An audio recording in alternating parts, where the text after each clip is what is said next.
Hello friends, कैसे हैं आप लोग। उम्मीद करता हूँ अच्छे होंगे, मस्त होंगे और जबरदस्त होंगे और अपने तैयारी में लगे होंगे।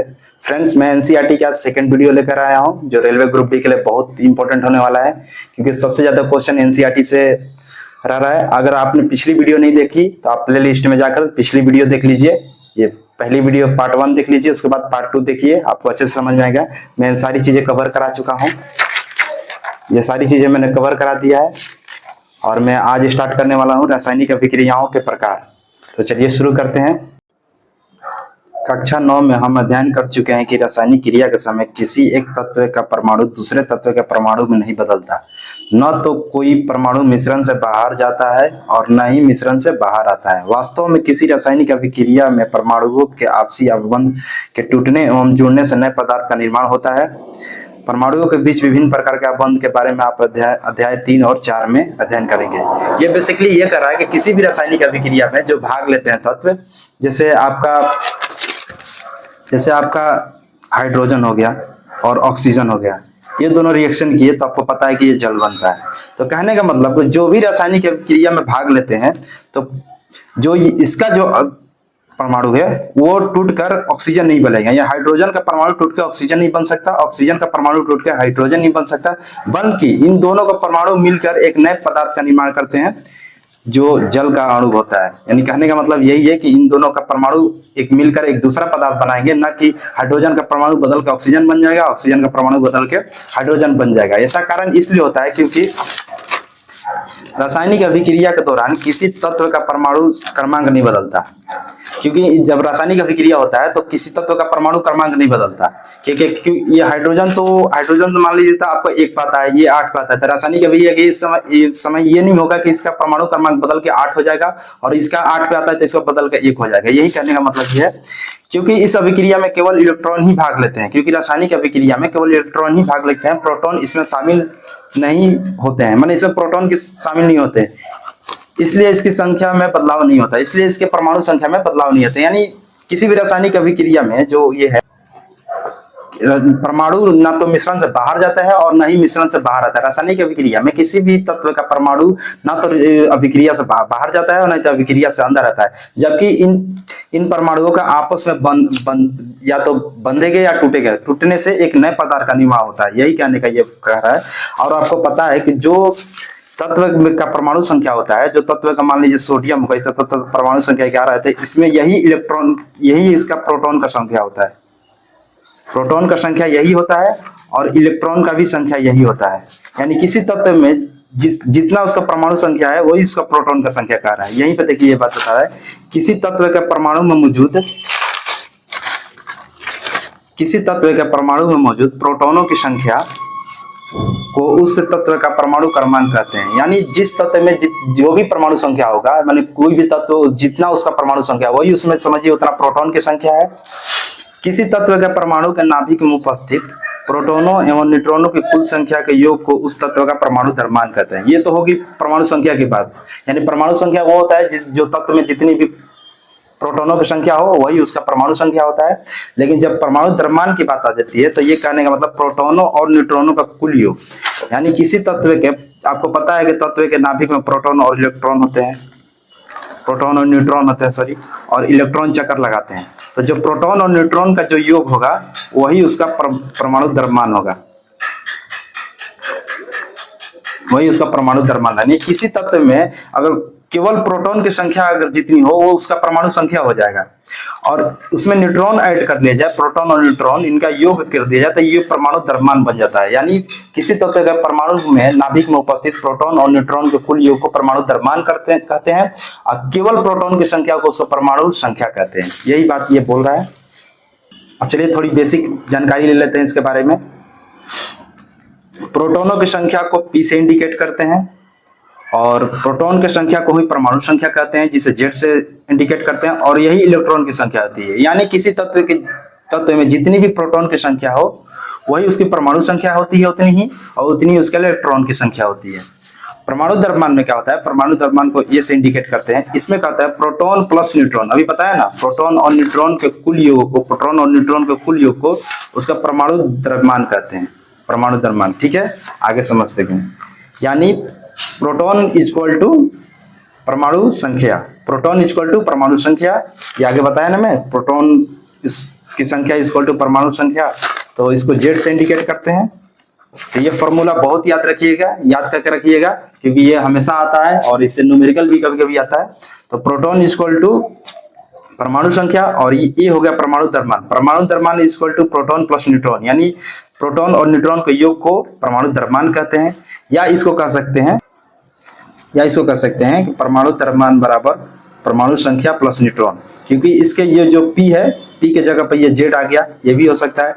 या न्यूट्रॉन बराबर परमाणु द्रव्यमान माइनस परमाणु संख्या, ये क्योंकि इसको जब n को Z को इस साइड भेजिएगा तो ये माइनस में हो जाएगा और n बराबर ये हो जाएगा। तो ये हमेशा याद रख लीजिए। और कुछ इसे इंपॉर्टेंट फैक्ट को भी याद कर लीजिए, जैसे इलेक्ट्रॉन की खोज किसने की थी, जे थॉमसन ने किया था। प्रोटॉन का किसने खोज किया था, तो रदरफोर्ड किया था। कभी कभी गोल्डस्टीन भी आ जाता है, लेकिन ज्यादा प्रायोरिटी आप रदरफोर्ड को दीजिएगा। न्यूट्रॉन की संख्या खोज किसने किया था, जेम्स चैडविक ने किया था। इलेक्ट्रॉन पर माइनस चार्ज होता है, प्रोटॉन पर प्लस चार्ज होता है, और न्यूट्रॉन पर उदासीन होता है, यानी जीरो जो उस पर चार्ज होता है, मतलब कुछ भी चार्ज नहीं होता है। प्रोटॉन इक्वल टू इलेक्ट्रॉन बराबर परमाणु संख्या, ये आपको हमेशा याद रखना है। परमाणु संख्या का खोज किसने किया था, मोसले किया था। परमाणु द्रव्यमान का खोज किसने किया था, जॉन डाल्टन ने किया था या थॉमसन ने किया था। यानी दोनों में से कोई एक होगा, उसको लगा दीजिएगा। अब देखिए, कहने का मतलब ये है, जैसे आप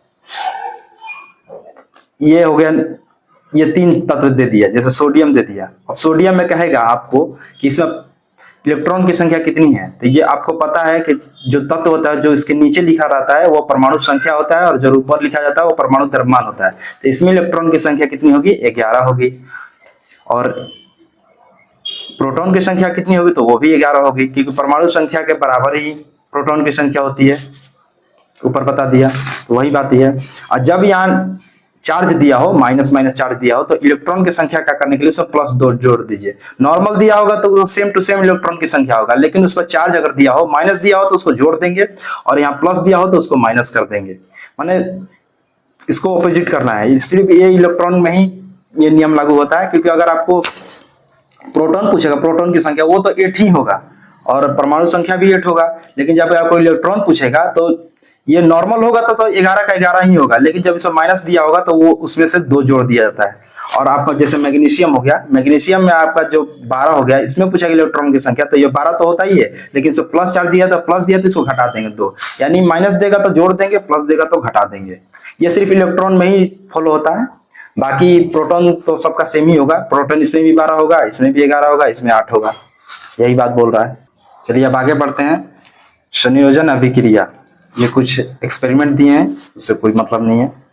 कैल्शियम ऑक्साइड जल के साथ तीव्रता से अभिक्रिया करके बुझे हुए चूने कार्बोहाइड्रोक्साइड का निर्माण करके अधिक मात्रा में उत्पन्न देते हैं। यानी कहने का मतलब है कि कैल्शियम ऑक्साइड जब जल के साथ तीव्रता से अभिक्रिया करता है तो बिना बुझे हुए चूने यानी कैल्शियम हाइड्रोक्साइड का उपयोग करते हैं, जो अधिक मात्रा में उष्मा देते हैं। यहाँ पे इसका इक्वेशन दिया है, रिएक्शन दिया है, और आगे देखते हैं। इस अभिक्रिया में कैल्शियम हाइड्रोक्साइड तथा जल मिलकर एकल उत्पाद के रूप में कैल्शियम हाइड्रोक्साइड बनाते हैं। ऐसी अभिक्रिया जिसमें 2 या 2 से अधिक अभिकारक मिलकर एकल उत्पाद का निर्माण करते हैं, उसे संयोजन अभिक्रिया करते हैं।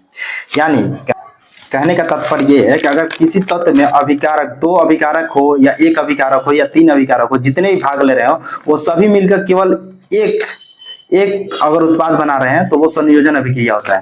कहने का मतलब है जैसे Mg हो गया मैग्नीशियम, और वो ऑक्सीजन से अभिक्रिया करके अगर 2 या 2 से अधिक भी हो सकता है अभिक्रिया, केवल एक, जैसे MgO बन गया, तो ये संयोजन अभिक्रिया हो गया। यानी 2 या 3 या कितने भी मिलकर केवल एक बनाए, एकल उत्पाद बनाए, केवल एक बनाए, उसे संयोजन अभिक्रिया कहते हैं। इसका देखिए रिएक्शन दिया गया है। CaO कैल्शियम ऑक्साइड जब जल के साथ अभिक्रिया करता है तो कैल्शियम हाइड्रोक्साइड बनाता है। अब ये आपको याद रखना है, बिना बुझे हुए चूना का सूत्र होता है कैल्शियम ऑक्साइड, ये हमको याद रखना है आपको, ये बहुत VVI है, हमेशा एग्जाम में आता है। H2O मीन्स जल होता है, बिना बुझा हुआ चूना कैल्शियम हाइड्रोक्साइड, CaOH का होल ट्वाइस, ये होल ट्वाइस है, इसको भी आपको याद रखना है। आपको NCERT में जितने भी रिएक्शन दिए गए हैं इसको हमेशा याद रखना है। एग्जाम ये डिट्टो आपको यही आपको क्वेश्चन मिलने वाला है, यही रिएक्शन आपको उठाकर रख देगा और आपको पूछेगा कि ये कौन सा रिएक्शन है, संयोजन अभिक्रिया है या वियोजन अभिक्रिया है। इसलिए आपको जितने भी एनसीईआरटी में रिएक्शन दिए हैं उनको आपको अच्छे से याद रखना है। आपको CO का याद रखना है, कैल्शियम ऑक्साइड का आपको याद रखना है, इसे बिना बुझा हुआ चूना कहते हैं। कैल्शियम हाइड्रोक्साइड को याद करना होगा, जिसे बुझा हुआ चूना कहते हैं। चलिए इनके बारे में कुछ और जान जाते हैं। कैल्शियम ऑक्साइड, इसे जला हुआ चूना भी कहते हैं, इसे क्विक लाइम भी कहते हैं, ये क्षारीय पदार्थ है, इसे क्षारीय पदार्थ भी कहते हैं, या बिना बुझा हुआ चूना भी इसको कहा जाता है। अब कैल्शियम हाइड्रोक्साइड के बारे में भी जान लेते हैं, जो एनसीईआरटी में दिया है तो उसको जानना बहुत जरूरी है। कैल्शियम हाइड्रोक्साइड को बुझा हुआ चूना कहते हैं, उसको बिना बुझा हुआ चूना कहते हैं। कैल्शियम ऑक्साइड को, इसे कैल्शियम हाइड्रोक्साइड को बुझा हुआ चूना कहते हैं, इसे कास्टिक लाइम कहते हैं। उसको क्या कहते हैं, इसको क्विक लाइम कहते हैं, इसको कास्टिक लाइम कहते हैं, ये सोडा होता है। स्लैक लाइम भी इसको कहा जाता है, इसको पिकलिंग लाइम भी कहा जाता है। दंत चिकित्सा में रूट कैनाल सीलिंग के रूप में भी इसका उपयोग होता है। जैसे दांत में किसी का देखे होंगे आपको, जैसे दांत में कोई खाली हो जाता है, जो से थोड़ा खुरदरा पड़ जाता है, देसी भाषा में बोले तो उसको भरने के लिए दंत चिकित्सा के रूप में इसी का उपयोग होता है। कैल्शियम हाइड्रोक्साइड का भी उपयोग किया जाता है भरने के लिए उसको। अचार बनाने में भी इसका उपयोग होता है। इसका संतृप्त घोल होता है, संतृप्त घोल जिसे लाइम वाटर कहते हैं। संतृप्त घोल वो होता है जिसमें अधिकतम घुला हुआ हो, जैसे गाढ़ा समझ लीजिए, जो ज्यादा घुला हो उसे संतृप्त कहते हैं। लाइम वाटर जिसे कहते हैं, या चूने का पानी भी कहते हैं, इसे चूने का भी पानी भी कहा जाता है इसको। अब संतृप्त घोल का यहाँ पर शब्द आया, इसको भी समझ लेते हैं। किसी खास ताप पर जब किसी घोल में विलय की अधिकतम मात्रा घुली हो, यानी किसी विलयन में, जैसे शरबत में अगर चीनी सब बहुत ज्यादा घुला हो, माने अब इतना घुला हो कि अब ज्यादा घुला नहीं, बहुत ज्यादा गाढ़ा हो, तो उसे ही संतृप्त विलयन कहते हैं, यानी गाढ़ा घोल हो। ठीक है। अगर घोल में विलय की मात्रा कम घुली हो, यानी जो पानी में चीनी बहुत कम घुला है, एग्जाम्पल के तौर पर, मतलब बहुत कम घुला हो, तो उसे असंतृप्त विलयन कहते हैं, यानी पतला घोल होता है। इसका कहने का मतलब यही है। आप समझ गए संतृप्त विलयन किसको कहते हैं और असंतृप्त विलयन किसको कहते हैं। आगे बढ़ते हैं। ऊपर की अभिक्रिया में निर्मित बुझे हुए चूने के विलयन का उपयोग दीवारों की सफेदी करने के लिए किया जाता है। कैल्शियम हाइड्रोक्साइड वायु में उपस्थित कार्बन डाइऑक्साइड के साथ धीमी गति से अभिक्रिया करके दीवारों पर कैल्शियम कार्बोनेट की एक पतली परत बना देता है। सफेदी करने के 2-3 दिन बाद कैल्शियम कार्बोनेट का निर्माण होता है, इससे दीवार पर चमक आ जाती है। रोचक बात यह है कि संगमरमर का रासायनिक सूत्र भी कैल्शियम कार्बोनेट है। जो दीवार पर पेंट होता है, जो कैल्शियम हाइड्रोक्साइड को जब क्या कहते हैं, कैल्शियम हाइड्रोक्साइड को जब वायु में, जब हमको पता है कि हवा में कार्बन डाइऑक्साइड उपस्थित होता है, जब इसे रिएक्शन करता है तो एक कैल्शियम कार्बोनेट का एक परत बना देता है। कैल्शियम कार्बोनेट एक यौगिक बनाता है, जो पुताई हो जाता है, पुताई के बाद कुछ दिन बाद वो एक पतली परत बन जाती है, और वो इसी को कैल्शियम कार्बोनेट की वो परत होती है, जिससे वो घर में लाइट आ जाती है और वो कड़क हो जाता है और जल बनाती है, यानी भाप के रूप में कुछ उड़ जाता है। आप गांव में देखे होंगे, पहले दिवाली के मौसम में होता था, वो पुताई होता था तो कैल्शियम हाइड्रोक्साइड ही होता था। कैल्शियम हाइड्रोक्साइड को जब जल से अभिक्रिया करा देते थे, उसको उसमें देखते गर्म पानी उसमें मिलाते थे। वो गर्म पानी मिलाने के बाद उसको क्या करते थे कि CO2 से जब अभिक्रिया करता था, वो जो कैल्शियम हाइड्रोक्साइड है, जब CO2 से जब उस पुताई हो जाता था तो हवा से अभिक्रिया, हवा में पता है वो कार्बन डाइऑक्साइड होता है, जब वो हवा से अभिक्रिया करता था तो सूख जाता था। सूखने के बाद वो पानी तो भाप बन के उड़ जाता था, लेकिन कैल्शियम कार्बोनेट एक परत बना लेता था, और जिससे वो उसमें घर की एकदम लाइट आ जाती थी, रौनक आ जाती थी। वही ये बात बोल रहा है। अब संयोजन अभिक्रिया के कुछ और उदाहरण समझ लीजिए। जैसे कार्बन हो गया, ऑक्सीजन से अभिक्रिया करके कार्बन डाइऑक्साइड बनाता है। यहाँ पे भी दो अभिकारक मिलके एक एकल माने एक यौगिक का निर्माण कर रहे हैं। चलिए आगे बढ़ते हैं। कैल्शियम कार्बोनेट के बारे में भी थोड़ा सा जानते हैं। CaCO3 इसका फॉर्मूला आता है। कैल्शियम कार्बोनेट इसको बोलते हैं, इसको लाइम स्टोन कहते हैं, इसका अन्य नाम लाइम स्टोन है। इसे चूना पत्थर के नाम से भी इसको जाना जाता है। इसे संगमरमर का भी जाना जाता है, इसको संगमरमर भी नाम इसका। कैल्शियम कार्बोनेट को ही संगमरमर कहा जाता है। घोंघा, सीपी और अंडा का जो छिलका होता है, जो उस पर का कवर होता है, वो कैल्शियम कार्बोनेट का ही बना होता है, उसका परत। अब आगे बढ़ते हैं। हाइड्रोजन ऑक्सीजन से अभिक्रिया करके जल का निर्माण करता है। ये भी क्या है, ये भी संयोजन अभिक्रिया है। यहाँ पे दो अभिकारक मिलकर एकल उत्पाद का निर्माण कर रहे हैं। अब आगे सरल शब्दों में यह कह सकते हैं कि जब 2 या 2 से अधिक पदार्थ, वो तत्व हो या यौगिक हो, ये तत्व है या यौगिक भी यहाँ पर हो सकता है। तो यही बात बोला कि जब दो या दो से अधिक पदार्थ तत्व या यौगिक को संयोग करके एकल उत्पाद का निर्माण करते हैं, ऐसी अभिक्रिया को संयोजन अभिक्रिया कहते हैं। वही मैं बताया कि दो या तीन अभिकारक मिलकर एक एकल उत्पाद का निर्माण करें, उसे संयोजन अभिक्रिया कहते हैं। हमने यह भी देखा कि अभिक्रिया में ऊष्मा उत्पन्न हुई, इससे अभिक्रिया मिश्रण गर्म हो जाता है।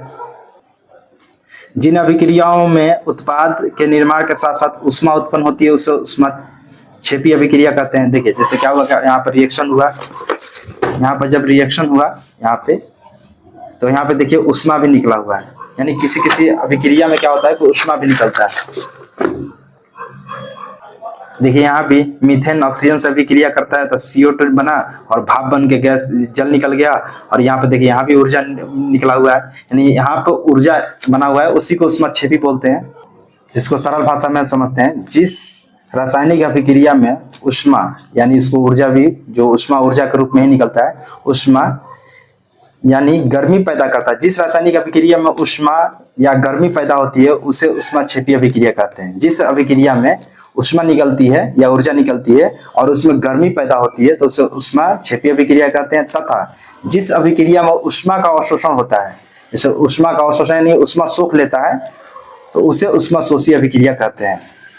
इसको सिंपल भाषा में समझे तो ऊष्माक्षेपी अभिक्रिया उसे कहते हैं जो ऊष्मा देती है और अभिकारक की तुलना में उत्पाद की ऊर्जा कम होती है। माने जो रिएक्शन से पहले जो तत्व भाग लिया होगा उसका ऊर्जा उत्पाद के रूप में जब बनता है तो उसका ऊर्जा कम हो जाता है, जबकि तापमान अधिक हो जाता है। यानी अभिकारक का जो तापमान होगा उससे तापमान उत्पाद का अधिक हो जाएगा, उसमें ऊष्माक्षेपी अभिक्रिया कहते हैं, यह ऊर्जा देता है। ठीक है, अब आ गया ऊष्माशोषी अभिक्रिया। इसमें क्या था, ऊर्जा लेती है, यानी ऊष्मा ये लेती है, ऊर्जा लेती है।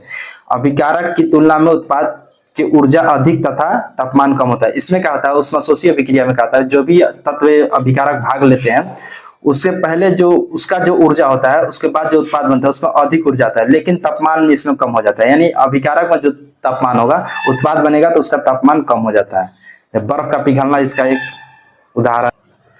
अब देखिए CH4 मीथेन इसको बोलते हैं, ये ऑक्सीजन से अभिक्रिया करेगा, कार्बन डाइऑक्साइड और जल, यहाँ पे भी ऊर्जा दे रहा है, यहाँ पे ऊर्जा दे रहा है, तो यहाँ भी यानी ये भी ऊष्माक्षेपी अभिक्रिया है। क्या आप जानते हैं कि श्वसन एक ऊष्माक्षेपी अभिक्रिया है? ये भी आपको पता होना चाहिए कि श्वसन एक ऊष्माक्षेपी अभिक्रिया है, इसको याद रखना है। हम सभी जानते हैं कि जीवित रहने के लिए हमें ऊर्जा की आवश्यकता होती है। यह ऊर्जा हमें भोजन के रूप में प्राप्त होती है। पाचन क्रिया के समय खाद्य छोटे छोटे टुकड़ों में टूट जाते हैं, जैसे चावल, आलू, ब्रेड में कार्बोहाइड्रेट होता है। इन कार्बोहाइड्रेट के टूटने से ग्लूकोज प्राप्त होता है। यह ग्लूकोज हमारे शरीर की कोशिकाओं में उपस्थित ऑक्सीजन से मिलकर हमें ऊर्जा प्रदान करता है। इस अभिक्रिया का विशेष नाम श्वसन है, जिसका अध्ययन आप अध्याय 6 में करेंगे। यानी आगे बताएगा, मैंने वही बताया कि जब हम भोजन करते हैं तो भोजन क्या होता है कि छोटे छोटे टुकड़ों में टूट जाता है और वो कार्बोहाइड्रेट होता है। फिर कार्बोहाइड्रेट टूटने से ग्लूकोज बनता है, ग्लूकोज क्या होता है कि हमारी कोशिकाओं का ऑक्सीजन से मिलकर हमें ऊर्जा प्रदान करता है। यही बात बोल रहा है जो ये देखिए ग्लूकोज का ये सूत्र हो गया, यानी ग्लूकोज जब ऑक्सीजन से अभिक्रिया करके CO2 बनाता है, जल देता है और ऊर्जा प्राप्त होता है। अब यहाँ मीथेन का जिक्र आया तो मीथेन के बारे में भी थोड़ा जान जाते हैं।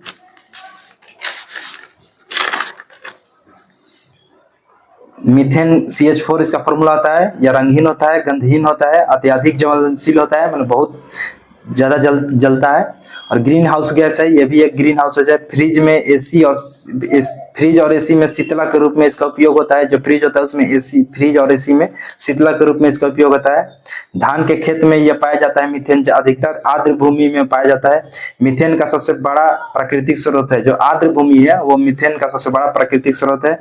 ये ग्लोबल वार्मिंग के लिए भी ये उत्तरदायी है। जलवायु परिवर्तन के लिए भी मीथेन गैस बहुत बड़ा है। साग सब्जियों वनस्पति द्रव का विघटन होकर कंपोस्ट बनना भी ऊष्माक्षेपी अभिक्रिया का उदाहरण है। दी गई अभिक्रिया के प्रकार को पहचानिए और एकल उत्पाद का निर्माण कर ऊष्मा के साथ उत्पन्न होती है। तो रिएक्शन हो गया। ये कहने का मतलब है जो साग सब्जी होता है क्या होता है, उससे कंपोस्ट बनाया जाता है। जैसे कोई साग सब्जी उसको सड़ा गला कर एक कंपोस्ट बनता है, उससे खाद बनता है। वो क्या होता है, पेड़ पौधों को के किनारे साइड में मिट्टी में मिला दिया है, जिससे उसकी मिट्टी की उर्वरता की क्षमता बढ़ जाती है। वही मतलब कंपोस्ट उसी को कहते हैं। जैसे साग सब्जी हो गया, वो सड़ गल गया तो बाद में वो खाद बन जाता है, फिर उसी को कंपोस्ट बोलते हैं हम। अब आगे बढ़ते हैं और वियोजन अभिक्रिया या अपघटन अभिक्रिया के बारे में जानते हैं।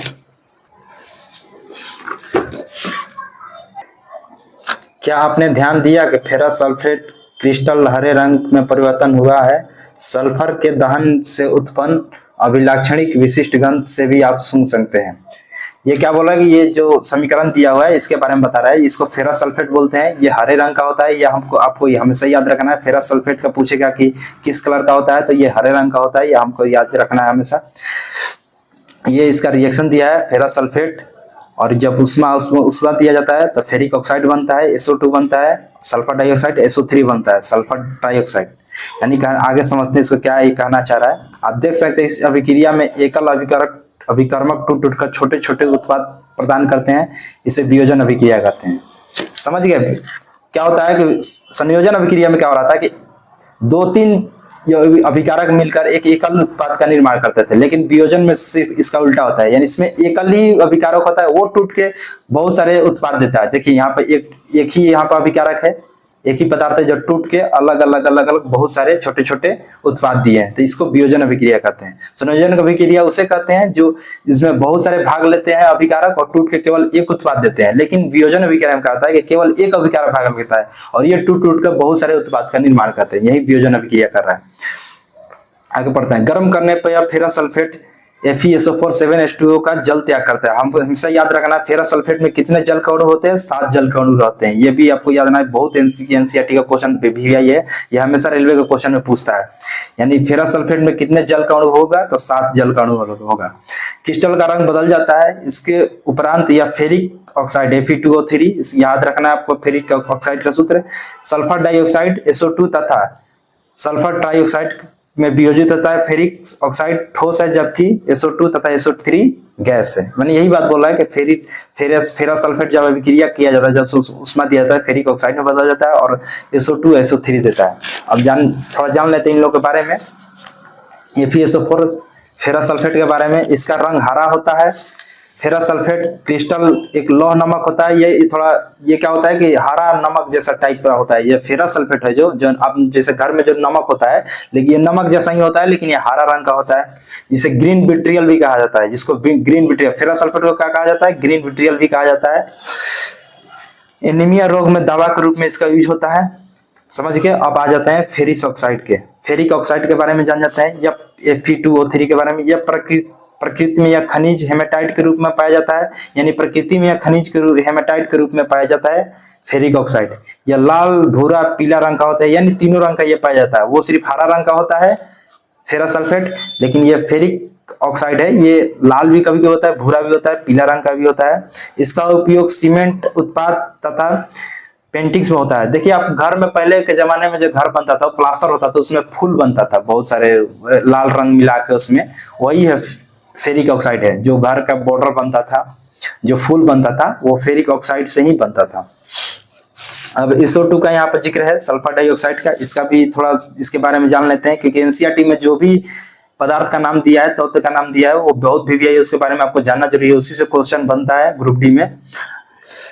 तो चलिए समझते हैं। SO2 सल्फर डाइऑक्साइड यह रंगहीन होता है, गैर ज्वलनशील होता है, यानी कम जलता है, नहीं जलता है। कागज और कपड़ा उद्योग में ब्लीचिंग एजेंट के रूप में इसका उपयोग होता है। सल्फर डाइऑक्साइड जो होता है वो रंगीन होता है, जलने वाला गैस नहीं है ये, और कागज और कपड़ा उद्योग में होता है इसका उपयोग। ब्लीचिंग एजेंट के रूप में उपयोग होता है। फलों सब्जियों को सुरक्षित करने के लिए इसका उपयोग किया जाता है, यानी परीक्षक के रूप में इसका उपयोग होता है।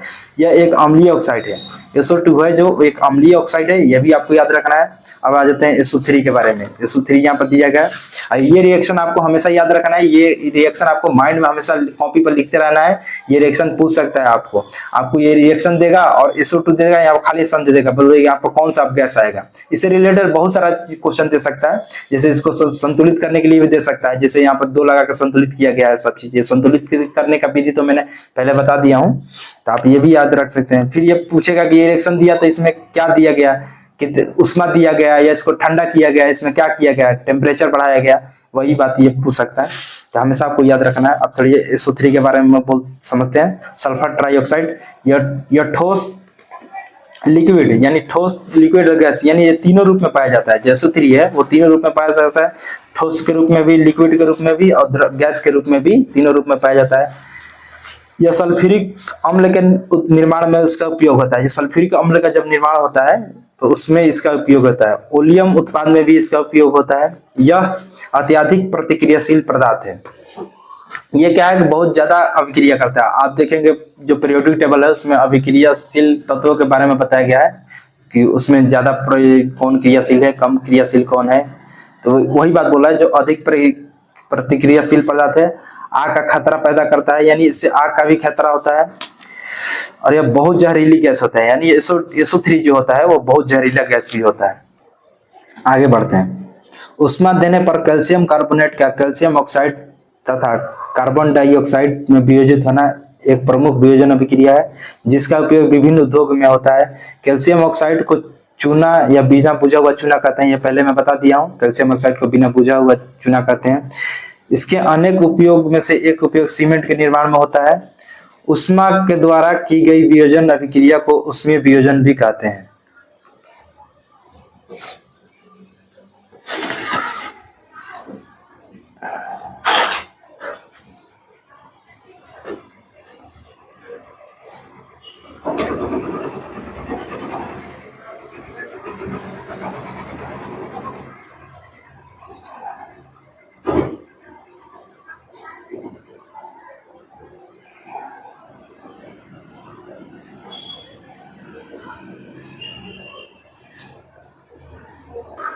यानी ये रिएक्शन के बारे में बोल रहा है। कैल्शियम कार्बोनेट को जब उष्मा दिया जाता है, कैल्शियम ऑक्साइड और CO2 बनता है। इसमें इस वियोजन में उष्मा भी इसमें उत्पादन होता है इसको, यानी इस अभिक्रिया को करने के लिए उष्मा दिया जाता है। सॉरी, इसको अभिक्रिया कराने के लिए उष्मा दिया जाता है, इसलिए इसको उष्मा वियोजन भी कहते हैं। वही बात है, कैल्शियम कार्बोनेट को उष्मा देकर कैल्शियम ऑक्साइड, जिसे बिना बुझा हुआ चूना या क्विकलाइम कहते हैं, और CO2 गैस बनाता है। ये कार्बोनेट को, कैल्शियम कार्बोनेट को लाइमस्टोन कहा जाता है, ये मैं बता दिया।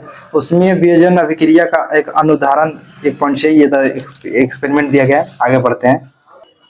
आप देखेंगे कि भूरे रंग का धुआं उत्सर्जित होता है, यह नाइट्रोजन डाइऑक्साइड का धुआं है। यह अभिक्रिया कब इस प्रकार होती है। देखिए इसमें भी एक अभिकारक भाग ले रहा है और टूट के बहुत सारे उत्पाद बना रहे हैं, यानी ये भी वियोजन अभिक्रिया है। और जितने भी तत्व दिए हैं इन सब का परमाणु संख्या आपको याद करके रखना है। जैसे ये Pb होगा, इसको लेड बोलते हैं, इसका परमाणु संख्या 82 होता है, माने इसका 82 होता है, ये आपको याद रखना है। और ये सब तो आपको पता ही है। चलिए आगे NO2 के बारे में जान लेते हैं। NO2 आखिर क्या कहना चाह रहा है, नाइट्रोजन डाइऑक्साइड का। तो NO2 यह नाइट्रोजन डाइऑक्साइड है, यह एक वायु प्रदूषक है। यह जीवाश्म ईंधन कोयला तेल गैस के जलने से बनता है, यानी कोयला तेल गैस ये जलता है तो NO2 बनता है। ग्राउंड लेवल ओजोन उत्पादन में इसका उपयोग होता है। जो ग्राउंड लेवल ओजोन का उत्पादन में जो स्मोक बनता है, धुआं बनता है, उसका प्रमुख ये घटक है। एक और जानते हैं N2O, इसको लाफिंग गैस बोलते हैं और इसको नाइट्रस ऑक्साइड बोलते हैं। N2O को, इसको लाफिंग गैस, ये क्या होता है कि गैस चल जाता है तो आदमी हंसते रहता है, इसलिए इसको लाफिंग गैस बोलते हैं। यह स्वाद में मीठा होता है। और आपको याद रखना है ये जो रिएक्शन है PbNO3, इसका ये आपको हमेशा माइंड में रखना है। जो इसका PbNO3 है, इसका कलर सफेद होता है, जबकि लेड ऑक्साइड जब बनता है तो इसका रंग लाल होता है। और NO2 होता है, यह भूरे रंग का होता है। ये Pb का एटॉमिक नंबर को या तो परमाणु संख्या याद करके रखना है। लेड का परमाणु संख्या 82 होता है। चलिए आगे बढ़ते हैं। आगे सब एक्सपेरिमेंट दिया गया है, थोड़ा नीचे आ जाते हैं। आप देखेंगे कि सूर्य के प्रकाश में श्वेत रंग का सिल्वर क्लोराइड धूसर रंग का होता है। धूसर रंग मतलब ग्रे कलर होता है। तो आप देखेंगे सूर्य के प्रकाश में श्वेत रंग का सिल्वर क्लोराइड धूसर रंग का हो जाता है। प्रकाश की उपस्थिति में सिल्वर क्लोराइड का सिल्वर तथा क्लोरीन में वियोजन का कारण है। देखिए यहाँ भी एकल अभिकारक भाग ले रहा है जो टूट के दो उत्पाद दे रहा है। यानी जो सिल्वर क्लोराइड है, सूर्य के प्रकाश में क्या होता है कि धूसर ग्रे रंग का ये कलर उसका बदल जाता है और क्लोरीन गैस देता है। सिल्वर ब्रोमाइड भी इसी प्रकार की अभिक्रिया है। सिल्वर ब्रोमाइड भी देखिए AgBr, इसका सिल्वर जो ब्रोमाइड है ये भी सूर्य के प्रकाश में क्या होता है, सिल्वर और ब्रोमीन देता है। ये भी एक देखिए एकल अभिकारक है जो टूट के दो उत्पाद देता है। ऊपर दी गई अभिक्रिया का उपयोग श्याम श्वेत फोटोग्राफी में किया जाता है। किसी भी प्रकार की ऊर्जा के कारण यह वियोजन अभिक्रिया होती है। इन दोनों रिएक्शन को भी आपको याद रखना है। और श्वेत फोटोग्राफी के रूप में इसका उपयोग होता है, इसका सिल्वर ब्रोमाइड का उपयोग किया जाता है। इन दोनों के बारे में कुछ विशेष बातें और जान लेते हैं। AgCl सिल्वर क्लोराइड इसको सिल्वर क्लोराइड कहते हैं। ये फोटोग्राफी में भी इसका उपयोग होता है, इलेक्ट्रोप्लेटिंग में उपयोग होता है। सिल्वर ब्रोमाइड AgBr, इसका भी उपयोग फोटोग्राफी में होता है। श्याम श्वेत फोटोग्राफी में इसका उपयोग होता है। फोटोग्राफी में अगर पूछेगा कौन सा अम्ल का यूज होता है, फोटोग्राफी में ऑक्जेलिक अम्ल का उपयोग होता है, ये आपको याद रखना है। ये बहुत सारा रेलवे में बहुत क्वेश्चन पूछता है। फोटोग्राफी में सोडियम थायोसल्फेट का उपयोग विलयन, मैंने फोटोग्राफी में किसका विलयन अगर पूछेगा, अगर अम्ल पूछेगा तो ऑक्जेलिक अम्ल का उपयोग होता है। फोटोग्राफी में किस यौगिक का उपयोग होता है तो सिल्वर ब्रोमाइड का उपयोग होता है। और फोटोग्राफी में किस विलयन होता है तो सोडियम थायोसल्फेट का उपयोग।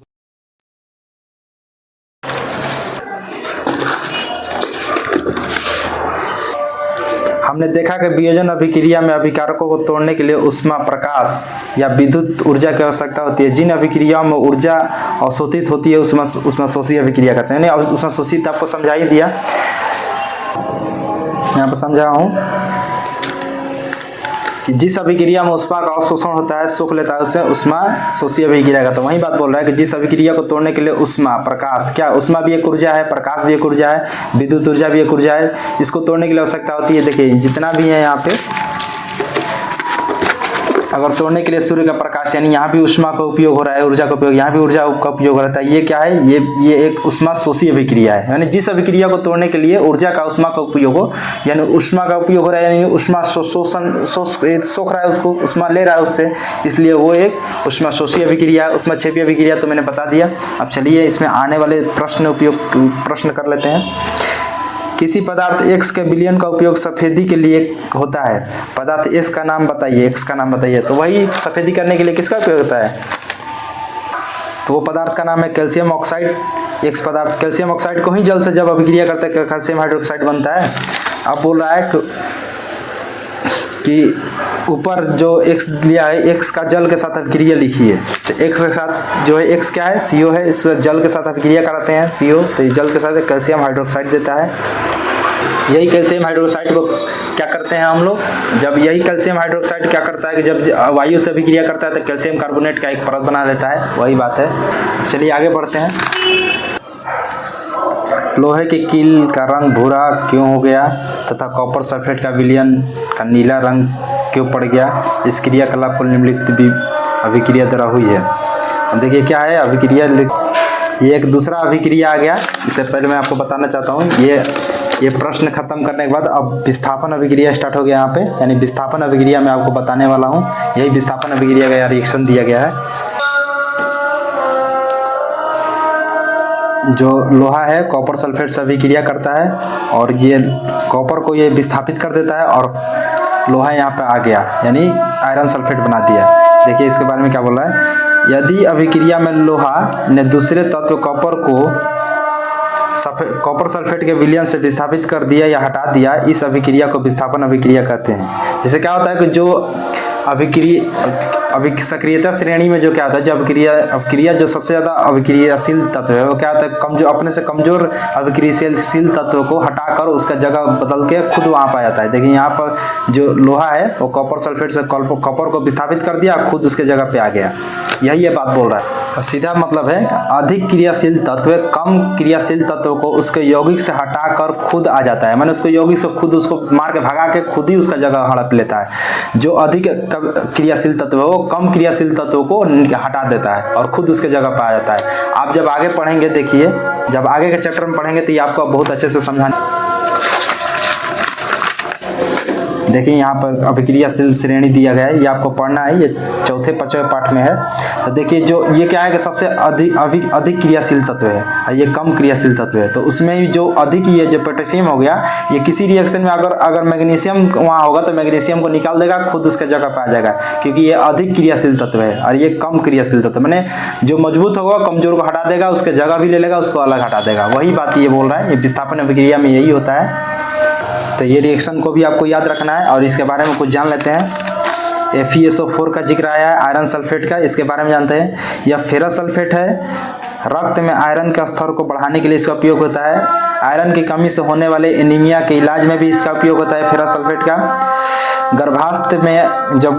गर्भावस्था में जब लेडीज रहती है, आयरन की कमी होती है उस टाइम, उसको दूर करने के लिए भी इसका उपयोग होता है। अब आगे बढ़ते हैं। जिंक जो है वो कॉपर सल्फेट के विलयन से अभिक्रिया करके, ये भी देखिए कॉपर को हटा दिया, खुद उसका जगह हड़प लिया। यानी अभिक्रियाशील में ये ऊपर होगा, ये नीचे होगा, यानी जो ये मजबूत होगा, ये कमजोर होगा। यानी जो मजबूत होगा वो कमजोर को उसके यौगिक से भगाकर खुद उसका जगह ले लेगा, उसको हटा देगा। यही बोला था कि जिंक जो कॉपर सल्फेट के विलयन से अभिक्रिया किया तो क्या कॉपर कमजोर पड़ गया, इसको हटा के खुद साइड कर लिया, उसके जगह खुद हड़प लिया और जिंक सल्फेट बना दिया। चलिए जिंक सल्फेट के बारे में कुछ जान लेते हैं। ZnSO4 के बारे में दिया, कॉपर सल्फेट के बारे में तो मैंने आपको बता दिया, पिछले वीडियो में भी उसको बहुत अच्छे से बता दिया हूँ। जिंक सल्फेट, इसमें 7 अणु के जल होते हैं, इसमें भी 7 जल के अणु होते हैं। ये आपको याद रखना है, जिंक सल्फेट में 7 जल के अणु होते हैं, इसमें भी ये भी याद रखना है। ये गोस्लाराइट के नाम से भी जाना जाता है, जो रंगीन होता है। और आपका कॉपर सल्फेट आ गया, इसके बारे में भी थोड़ा सा जान लेते हैं। ये नीला थोथा इसको बोलते हैं, ब्लू विट्रियल भी कहते हैं, ब्लू स्टोन भी कहते हैं, और रोमन विट्रियल भी इसको कहते हैं कॉपर सल्फेट को। ये कॉपर सल्फेट है, ये नीला रंग का होता है, ये भी आपको याद रखना है। अब आते हैं यहाँ पर, लेड जो है कॉपर क्लोराइड से अभिक्रिया करता है, तो यहाँ भी कॉपर कमजोर पड़ गया, उसको हटा के लेड यहाँ पे आ गया, कॉपर को खुद साइड कर दिया।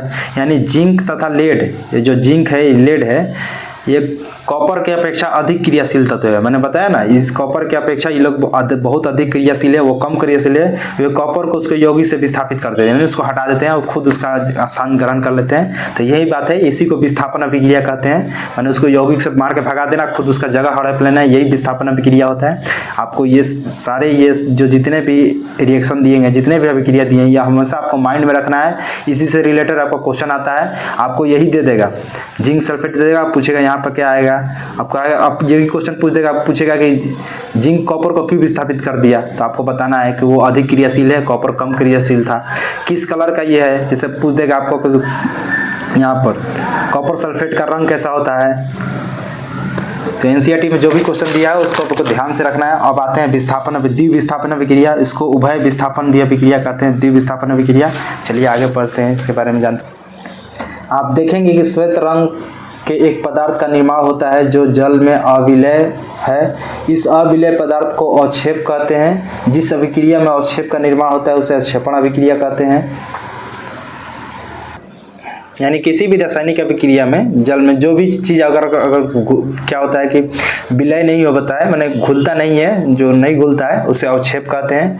तो उसी का अवक्षेप उसे अवक्षेप अभिक्रिया कहते हैं। अब देखिए सोडियम सल्फेट है, वो बेरियम क्लोराइड से अभिक्रिया करके ये कहता है कि इसका स्थान ये ले लिया, इसका स्थान वो ले लिया। जैसे बेरियम, ये सोडियम क्लोराइड है, तो सोडियम क्या होता है, सोडियम सल्फेट जो है, जो सोडियम है, ये क्या किया कि क्लोरीन को अपने साथ ले लिया, और ये क्या है, बेरियम जो है वो सल्फेट को अपने साथ ले लिया। यानी इन दोनों का दो विस्थापन हुआ है, इसका भी विस्थापन हो गया, इसका भी विस्थापन हो गया। यानी इन दोनों का विस्थापन हो गया, ये अपने अपने में कर लिए, चारों अपने अपने में विस्थापन कर लिए, तो इसे द्विविस्थापन अभिक्रिया कहते हैं। ऐसा क्यों होता है, ऐसा क्यों होता है, जो बेरियम है इस पर +2 चार्ज होता है और जो सल्फेट है उस पर -2 चार्ज होता है। कि अभिक्रिया में बेरियम सल्फेट का अवक्षेप का निर्माण होता है। जो बेरियम सल्फेट है इसका अवक्षेप यानी घुलता नहीं है, इसका अवक्षेप ऊपर ये घुलता नहीं है तो अवक्षेप बनता है। एक अन्य उत्पाद सोडियम क्लोराइड का भी निर्माण होता है, यानी सोडियम क्लोराइड, इसको नमक बोलते हैं, इसका निर्माण होता है जो विलयन में ही रहता है, जो विलयन में ही घुला रहता है। यह अभिक्रिया जिनमें अभिक्रियाओं के बीच आयनों का आदान प्रदान होता है उसे द्विविस्थापन अभिक्रिया कहते हैं। यानी इस अभिक्रिया में क्या हुआ कि ये आयनों का आदान प्रदान किया है। जैसे ये हो गया, ये प्लस हो गया, माइनस हो गया, ये इसको यहाँ चल जाता है, ये आपको पता होगा 9th क्लास में पढ़ेंगे। ये 2 इधर आ जाता है, ये 2 इधर आ जाता है, माइनस वाला इधर आ जाता है, प्लस वाला इधर आ जाता है। तो बेरियम सल्फेट बंधन आयन द्विविस्थापन में क्या आता है कि 2 विस्थापन होगा। ये आपको याद रखना है कि इन दोनों में 2 विस्थापन होगा। एकल विस्थापन में क्या होता है, विस्थापन में केवल 1 विस्थापित होगा, लेकिन द्विविस्थापन में क्या होगा कि 2 विस्थापित हो गए। देखिए यहाँ भी विस्थापित, सोडियम भी विस्थापित हो गया, बेरियम भी विस्थापित हो गया, और इसमें आयनों का आदान प्रदान होता है, इसलिए इसे द्विविस्थापन अभिक्रिया कहते हैं। तो उम्मीद करता हूँ आपको ये वीडियो अच्छा लगा और आगे भी बहुत सारी चीज़ें हैं। मैं एक ही वीडियो में सब खत्म करा देता, लेकिन क्या होता है कि आपको अच्छे से समझ में आना चाहिए। तो ये 3rd वीडियो बनाकर ये चैप्टर मैं ख़त्म करूँगा, और ये वीडियो अपने दोस्तों के पास शेयर कीजिए, लाइक कीजिए, शेयर कीजिए और सब्सक्राइब कीजिए। और आपको कोई भी क्वेश्चन हो, आपके मन में जो भी डाउट हो, आप कमेंट में ज़रूर बताइएगा, मैं उसका सोल्यूशन दूंगा। बहुत बहुत धन्यवाद।